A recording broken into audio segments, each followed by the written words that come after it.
সারা দেশে বৈষম্য বিরোধী ছাত্র আন্দোলনের জোয়ারে একে একে পরিবর্তনের দাবি তুলছে সরকারি বিভিন্ন প্রতিষ্ঠানের দায়িত্বশীল ব্যক্তিরা।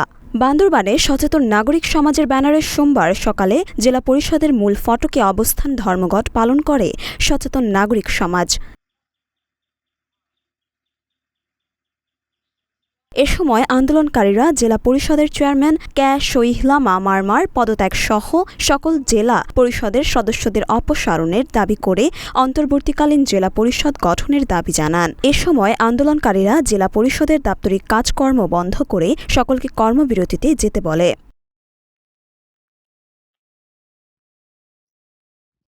এ বিষয়ে বান্দরবান পার্বত্য জেলা পরিষদের মুখ্য নির্বাহী কর্মকর্তা মাসুম বিল্লাহ আন্দোলনকারীদের বলেন, আমরা আমাদের কাজ করতে থাকবো, আপনারা আপনাদের কাজ করতে থাকবেন, আপনাদের মেসেজ আর আমরা আমাদের দায়িত্ব পালন করতে থাকবো।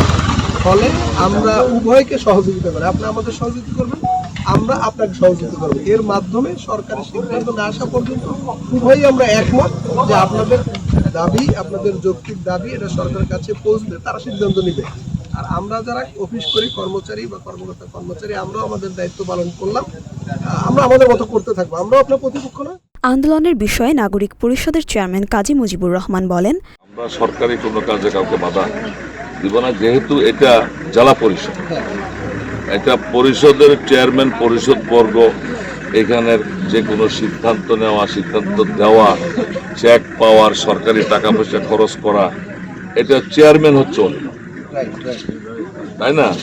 তো সুতরাং এটারও তো আছে, যথাযথ কর্তৃপক্ষ আছে। তো যথাযথ কর্তৃপক্ষ আমাদের সাথে কথা বলুক। আমরা তো যেভাবে আমাদের কর্মসূচি হচ্ছে নতুন অন্তর্বর্তীকালীন পরিষদ না হওয়া পর্যন্ত, এটা কয়দিন, এটার কোনো লিমিটেশন নাই। এটা 15 দিন লাগতে পারে, আমরা 15 দিনে আমাদের অবস্থান থাকবে।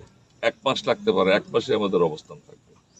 তাহলে যারা সিদ্ধান্ত দেওয়ার মালিক, যারা সিদ্ধান্ত দিবে, ওনারা আমাদের সাথে কথা বলুক যে ঠিক আছে, পরিষদের চেয়ারম্যান সদস্যরা এখানে অফিস করতে আসবে না, প্লাস কোনো ফাইল চেয়ারম্যানের কাছে যাবে না।